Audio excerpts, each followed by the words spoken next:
कौन कौन से भूत ना क्षितिजल पावक गगन समीरा ये माँ और बापा ठार चारोटी भूत आसी आ गोटे भूत महाप्रभु परमात्मा परमेश्वर महाप्रभु जगन्नाथ कौन से भूत टी जानवा दरकार मारे हूँ माटी आरे हूँ आकाश दुईटी भूत आसिले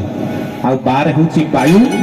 बारे हूँ पानी माटी आकाश वायु पानी नहीं ए शरीर गठित हो पारा नहीं महाप्रभु परमात्मा परमेश्वर को जी अग्नि स्वरूप से अग्नि की टी डाकिले महाप्रभु जगन्नाथ तेणु ये चारोटी भूत आम बापा माँ सब सृष्टि है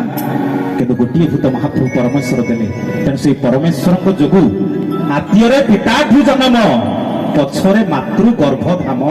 माँ गर्भ करे अहंकार करे ये संतान को मु जन्म देछि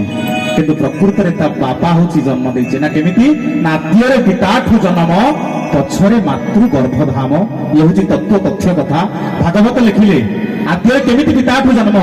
जेतबे ब्रह्म स्खलन हुएनी तेरे आकाश रु स्खलन हुए आपण मान देखिबे जदि आकाश वर्षा न करिवो ये सब जिनिसर महरग हो परिवार पत्र ठू धान तो सब किसी आपण मैंने पेट को जब आधार ठीक न देवे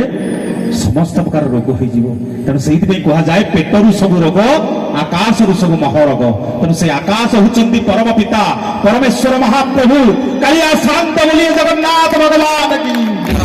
तेणु महाप्रभु कालिया शांत होती आकाश से ये जीव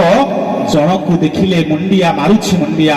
जन को देखिले टेकुछि हाथ कारण आकाश को ये जीवर हाथ पाएनी से जगन्नाथ को देखीदे